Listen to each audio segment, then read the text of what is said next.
नमस्कार छात्रों, स्वागत है पुनः आपका आपके अपने इस YouTube channel star coaching centre जमने में। हम लोग देख रहे थे 9वीं कक्षा के गणित पुस्तक का प्रश्नावली 4.3 को 4.3 हम लोग पूरी तरह से समाप्त कर चुके हैं। जितना भी उसमें प्रश्न था उसको हम लोग हल कर चुके हैं। यदि आप उस सवाल को या उस सवाल के हल को नहीं देख पाए हैं तो इस चैनल के प्लेलिस्ट में जाकर के आसानी से सभी प्रश्नों का हल देख सकते हैं। अब हम लोग चलते हैं प्रश्नावली 4.4 की ओर। प्रश्नावली 4.4 में दो सवाल दिए गए हैं। इसमें पहला जो सवाल है उसमें भी दो सवाल दिया गया है और दूसरा जो सवाल है उसमें भी दो सवाल दिए गए हैं, यानी कुल मिलाकर के 4 सवाल हैं। तो पहला जो है उसमें पहला बोलता है एक चर वाले और दूसरे में बोला दो चर वाले समीकरण के रूप में y बराबर 3 का ज्यामितीय निरूपण कीजिए। यानी y बराबर हमारे पास कितना दे दिया 3। तो पहला जो सवाल दिया हमारे पास वो पहला सवाल में y बराबर कितना दे दिया 3 और इसी को दो रूप में, कौन कौन रूप में, एक चर वाला और दो चर वाला बना करके और इसका ज्यामितीय निरूपण करना है। ज्यामितीय निरूपण का मतलब क्या होता है? रेखा के रूप में दिखाना, जिसको हम लोग आरेख बोलते हैं। आरेख के रूप में प्रदर्शित करना ही ज्यामितीय निरूपण कहलाता है। तो हम लोग इसी को दो रूपों में बदलने का प्रयास करेंगे। इसका जो पहला पॉइंट दिया गया या पहला प्रश्न इसमें दिया गया, पहला का पहला में वो लिखा है एक चर वाला, एक चर वाले लिखा हुआ है। हाँ, लिख दे रहे हैं, यहाँ पे चर लिखा हुआ है, एक चर वाले। और दूसरा में क्या बोला है? दो चर वाले, दो लिखा रहा है, दो चर वाले। ठीक है, समीकरण के रूप में बदलना है और बदल करके और इसको क्या करना है? ग्राफीय निरूपण करना है या फिर ज्यामितीय निरूपण करके दिखाना है। तो ध्यान से समझिएगा। अभी जो y है हम पहला प्रश्न को बना रहे हैं। ठीक है, पहला का पहला प्रश्न जो एक चर वाले के बारे में बात किया जा रहा है। ठीक है,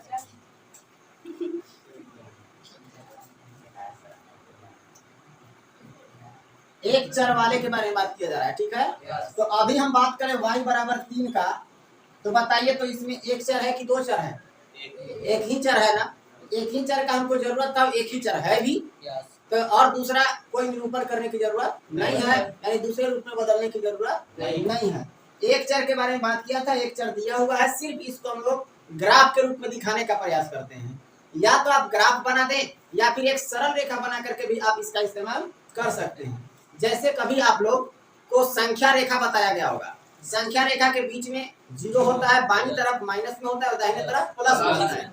उसका इस्तेमाल करके भी आप इसको लिख सकते हैं। तो लिखेंगे ज्यामितीय निरूपण, यही करना है हम लोगों को। क्या करना था? ज्यामितीय निरूपण।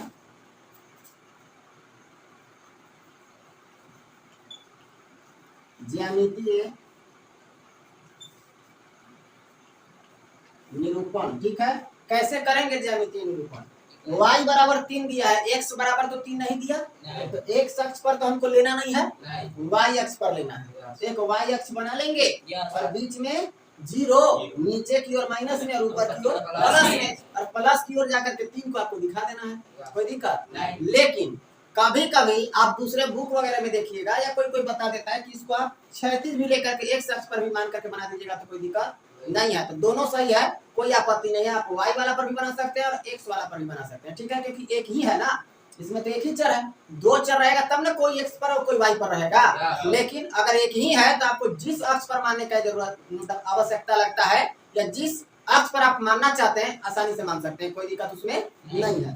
तो यहाँ पर हम y बराबर 3 दिया हुआ है तो इसको y अक्ष के रूप में ले सकते हैं। ठीक है, तो या तो आप y अक्ष के रूप में ऐसा लेकर के और यहाँ पे क्या लिखेंगे y डैश और सॉरी y है, ऊपर में y और नीचे में y डैश ले लेते हैं। बीच में क्या होता है? 0। ऊपर की ओर जाएंगे तो 1 2 3 4 होगा, नीचे की ओर आएंगे तो -1 -2 -3 होगा। अब बताइए -3 हम सॉरी प्लस में 3 चाहिए ना, तो प्लस में 3 आपका यहाँ है, बस ऐसे गोल करके और लिख दीजिए यहीं पे y बराबर क्या 3 हो गया। कोई दिक्कत है? अगर इसी के स्थान पर आप ऐसे क्षैतिज करके लिखना चाहते हैं इस तरह से, तो इसको आप क्या लिखेंगे? यहाँ पे आप x लिखते हैं यहाँ x डैश लिखते हैं, ठीक है। बीच में आप क्या कर लेंगे 0, इस तरफ जाएंगे तो 1 2 3 4 और इस तरफ आइएगा तो -1 -2 -3।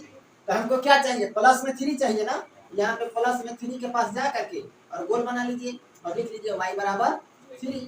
कोई दिक्कत है किसी को? तो दोनों सही है, आप ऐसे बनाए तो भी सही, इस तरह से बनाएगा तो भी सही, गलती नहीं होगा। अब बात करते हैं दूसरा के लिए। तो दूसरा जो सवाल था उसमें क्या बोला है, दो चर वाले।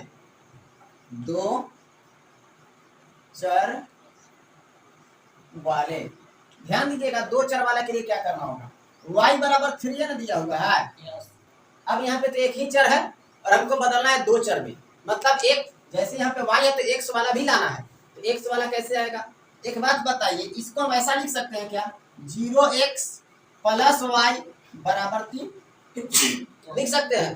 अब अगर x से 0 में गुणा करेंगे तो 0 ही तो होगा, इसका तो काम तमाम हो जाएगा, फिर y बराबर 3 रह जाएगा, कोई दिक्कत नहीं। सिर्फ हम इसको इसलिए 0x लिख रहे हैं क्योंकि दो चर वाला बन जाए। अब देखिए तो दो चर वाला हो गया कि नहीं, एक में x एक में y, सिर्फ दो चर वाला बनाने के लिए ऐसा किया जा रहा है, ठीक है।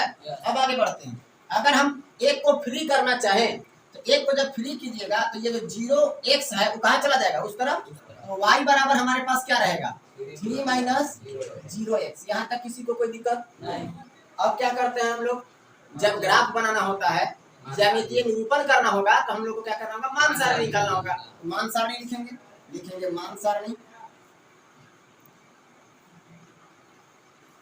मान सारणी के लिए बॉक्स बनाएंगे 1 2 4 3 जो हम लोग को बॉक्स बनाना पड़ता है। एक में x लिखेंगे, एक में y। अब यहाँ पे बताइए x के जगह पे वैल्यू पुट करेंगे तो y का मान निकलता जाएगा, x के जगह पे आप 0 रख दीजिए जी, तो y का मान कितना आ जाएगा 3 0 0 0 और 3 में से 0 खर्च करेंगे तो क्या होगा 3, यहाँ पे हो गया 3।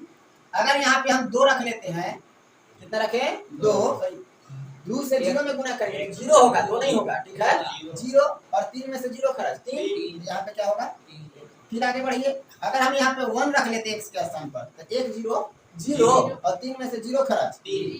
कोई दिक्कत है किसी को, कोई समस्या किसी को तो है नहीं। अब क्या करना होगा, यहाँ पे दो चर वाला था इसलिए अब x और y दोनों अक्ष एक साथ मिलेंगे हमको, ठीक है। चलिए ये हमारा x अक्ष है कि नहीं, और ये क्या है x डैश। यहाँ पे क्या होता है y और यहाँ पे y डैश। यही है ज्यामितीय निरूपण ना, y2 लिखा रहा है y डैश, कोई दिक्कत नहीं। यही ज्यामितीय निरूपण हम लोग कर रहे हैं, यही वाला चीज आप यहाँ लिखना चाहते होंगे तो लिख लीजिएगा। अब चलिए यहाँ पे क्या होता है 0, बाईं तरफ ऊपर की ओर नीचे की ओर। चलिए लिखिए 1 2 3 4 5, ऊपर की ओर 1 2 3 4 5, बाएं तरफ -1 -2 -3 -4 -5 -6, नीचे की ओर आइए -1 -2 -3 -4 -5। अब चलिए हम लोग पीछे बहुत इस तरह का सवाल बना लिए, बनाया कि नहीं। अब बताइए 0 और 3 चाहिए हमको, क्या चाहिए 0 पहले हम खोज लीजिए यहाँ है ना, और 3 ऊपर जाएंगे या फिर नीचे जाएंगे, तो ऊपर की ओर प्लस में जाता है तो देखिए यहाँ पे 3 मिल गया, यही है हमारा क्या 0 3, यहाँ पे लिख लीजिए 0,3। कोई दिक्कत, आगे 2 और 3 चाहिए, ठीक है। तो 2 हमारे पास है कहाँ, यहाँ, और 3 कहाँ है, देखिए यही ना है। तो इसी से आगे की ओर बढ़ जाइए, यहाँ पे आपको क्या मिल जाएगा 2 3 मिलेगा ना, इस पॉइंट को लिख लीजिए 2 3। आगे बढ़िए, एक और 1 3, तो 1 हमारे पास कहाँ है यहाँ, और 3 कहाँ है यहाँ, पे इसी के सामने से होते हुए ऊपर क्यों जा सकते हैं कि नहीं। तो ये क्या मिल जाएगा 1 3 मिलेगा, इसको लिख लीजिए 1 3। कोई दिक्कत किसी को, तीनों एक सिद्ध में आ गया। स्केल की सहायता से आप एक सिद्ध में लेकर के और खींच लीजिएगा, ऐसा तीनों के तीनों एक सिद्ध में आ गया क्या। और यही जो रेखा बना उसी को हम लोग क्या करते हैं, इसी के ऊपर एक समीकरण लिख लेते हैं। जो समीकरण यहाँ था, तो क्या समीकरण था 0x प्लस y और बराबर में कितना 3, यही था ना। क्लियर हो गया, कोई दिक्कत, ज्यामितीय निरूपण करने में कोई समस्या। चलिए अब इसके सवाल नंबर 2 को देखते हैं।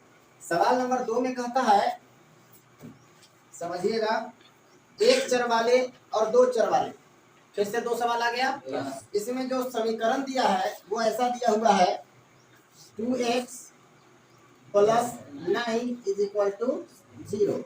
और सवाल फर्स्ट में क्या बोला, एक चर वाले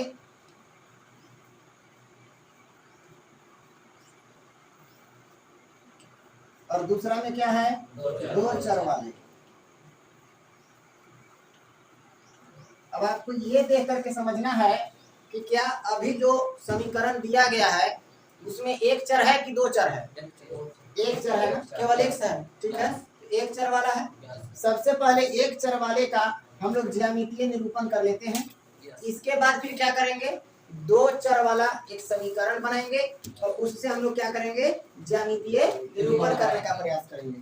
तो सबसे पहला हम लोग बनाना शुरू कर रहे हैं जिसमें दिया गया है एक चर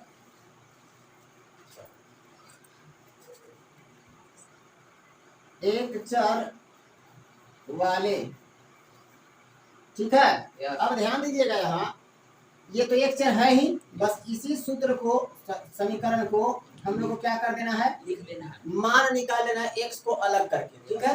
तो x को जब अलग कीजिएगा तो क्या मिलेगा, 2x बराबर -9 मिलेगा।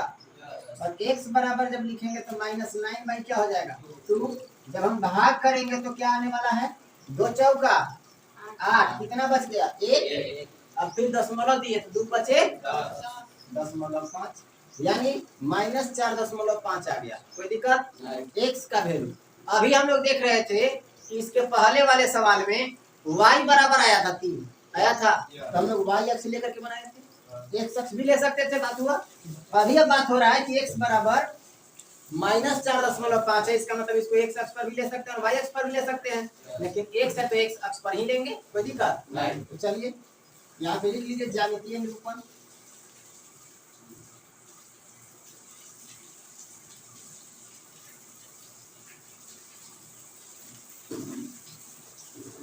क्या करेंगे, एक रेखा खींचेंगे,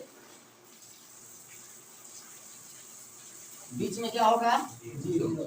उस तरफ 1 2 3 4 5 6 7, इस तरफ -1 -2 -3 -4 -5, और अगर और बढ़ाना चाहते हैं तो इसको और बढ़ा लीजिएगा, -6 -7। कोई दिक्कत है, यहाँ x लिखते हैं और इस तरफ क्या होता है x, यहाँ तक तो कोई समस्या नहीं होना चाहिए। अब हमको ढूंढना क्या है, -4.5, तो -4.5 का मतलब 4.5, 4 और 5 के बीच में, तो माइनस में चाहिए ना, तो माइनस में 4 और 5 के बीच, तो 4 हमारा यहाँ है, 5 यहाँ है, यानी इसके मतलब ये दोनों बीच में होगा। और इसका मान क्या दिया हुआ है, x बराबर -4.5, ये लिख दीजिए, काम हो गया। किसी को कोई समस्या? इसके बाद हम लोग को क्या करना है, अब दो चर वाला बनाना है, ठीक है। तो चलिए इसके बाद अब दो चर वाला देख लीजिए, लिखेंगे दूसरा जो पॉइंट सवाल में दिया हुआ है, दो चर वाले। कोई दिक्कत किसी को? आगे बढ़ते हैं। अभी तक हमारे पास एक चर दिया हुआ था, यानी क्या दिया हुआ था, 2x प्लस y बराबर 0, या इसी को हम क्या लिख सकते हैं उसको समझिएगा। यहाँ पे 2x प्लस 0y और प्लस 9 बराबर क्या लिखते हैं, 0। कोई दिक्कत नहीं। अब क्या करेंगे, किसी एक को फ्री किया जाता है, इसी को फ्री करेंगे ना। तो चलिए 2x बराबर, उधर जाइएगा तो -9 और -0y होगा। अब ये 2 से भाग भी तो करना है, तो x बराबर क्या हो जाएगा, -9 और -0y और बट्टा में कितना, 2। कोई दिक्कत है यहाँ तक? एक बात बता दें आपको कि अगर ये 2 है तो इसमें भी भाग होगा और इसमें भी भाग होगा, होगा कि नहीं? तो अगर भाग होगा तो क्या करना होगा उसको समझिए। यहाँ पे बात करेंगे हम लोग x बराबर, अलग अलग अगर भाग कीजिएगा तो ये तो अभी मान नहीं निकाले हैं, लेकिन इसको जब भाग कीजिएगा तो 9 में 2 से भाग करेंगे तो तुरंत आया था 4.5 आया था क्या, और माइनस में क्या हो जाएगा, 0y बटा 2। 2 से इसमें तो हम लोग भाग कर लिए, लेकिन इसमें भाग नहीं होगा, तो जैसे का तैसे छोड़ दिए। अब जब मान रखेंगे तब ना काटेंगे। अब हमको क्या करना होगा, मान सारणी निकालना होगा। देखेंगे मान सारणी,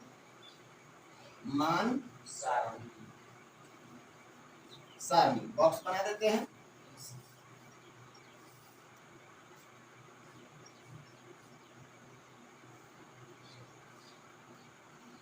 चलिए ध्यान दीजिएगा, y के जगह पर आप कितना रखना चाहते हैं? 0 रख दें। अगर y के जगह पर आप 0 रखते हैं तो 2 से भाग करेंगे 0 में तो क्या हो जाएगा? 0 हो जाएगा। और जब 0 हो गया तो इसमें से घटाइबो करेंगे तो क्या आएगा? जो यह है ना, तो कितना आ जाएगा? -4.5। उसी तरह से अगर यहाँ y के जगह पर हम 1 ले लेते हैं तो कितना होगा? 1 से 0 में 0 और 2 से जब 0 में भाग करेंगे तो टोटल हो गया 0।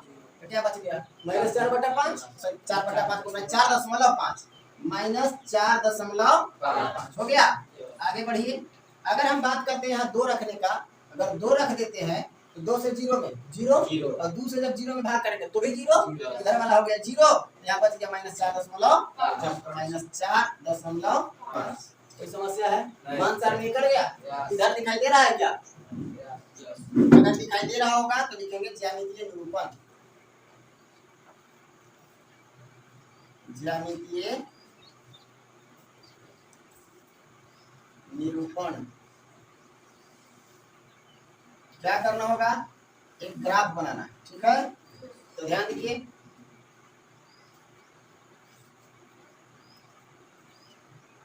ये हमारा x होगा और ये x डैश होगा, ये y होगा और ये y डैश होगा। इस तरफ 1 2 3 4 5 6। हमको x वाला में माइनस में कम से कम कितना आना चाहिए? 5 तक। 1 2 3 4 5 6 7 8। कोई दिक्कत? आगे बढ़िए। y वाला में कितना होना चाहिए? 2 तक। 1 2 3 कर लेते हैं। 1 2 3 4 5। कोई दिक्कत है यहाँ तक? यहाँ 1 2 3 4 5 6 ऊपर 1 2 3 नीचे -1 -2 -3 -4 -1 -2 -3 -4 -5। कोई समस्या किसी को? चलिए अब हम लोग ग्राफ खींचते हैं। तो ग्राफ खींचने के लिए सबसे पहले x वाला देखते हैं, इसके बाद y की तरफ बढ़ते हैं। x के जगह पर है हमारे पास कितना? -4.5। यहाँ पे देखिए -4.5 कहाँ होगा? 4 और 5 के बीच में। तो ये रहा आपका 4.5 और कितना आगे जाना है? y बराबर 0, मतलब ना तो ऊपर जाना है और ना ही नीचे, क्योंकि इसी लाइन पर देखिए 0 मिला है। तो यहीं पे आपको क्या लिख देना होगा? -4.5 और कॉमा 0। इसी का पॉइंट यहाँ मिला ना।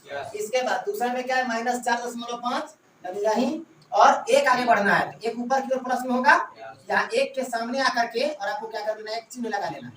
इसका नाम क्या हो जाएगा? -4.5 और कॉमा 1। इसी तरह से -4.5 और क्या दिया हुआ है? 2। तो -4.5 तो यही होगा और 2 के तरफ ऊपर की ओर बढ़िए, प्लस में 2 के तरफ बढ़े तो यहाँ मिल गया। अब यहीं पे आप पॉइंट लगा लीजिए और लिख लीजिए -4.5 और कॉमा 2। कोई दिक्कत? अब तीनों एक सीध में आ गया। अगर तीनों एक सीध में आ गया तो समझ लीजिए कि सही है। और इसी को एक साथ रेखा बना करके खींच लीजिए और इस रेखा पर कौन सा समीकरण लिखना है? 2x + 0y + 9। 2x + 0y + 9 बराबर 0। यही समीकरण आप लिख लीजिएगा। क्लियर है? समझ में आया सबको? यदि समझ में आया हो तो चैनल को लाइक करें और इसी तरह का वीडियो देखने के लिए चैनल को सब्सक्राइब करें, क्योंकि जब भी हम नया वीडियो अपलोड करेंगे तो आप तक सबसे पहले नोटिफिकेशन पहुंचेगा और आप उस पर क्लिक करके सबसे पहले वीडियो को देख पाएंगे। धन्यवाद।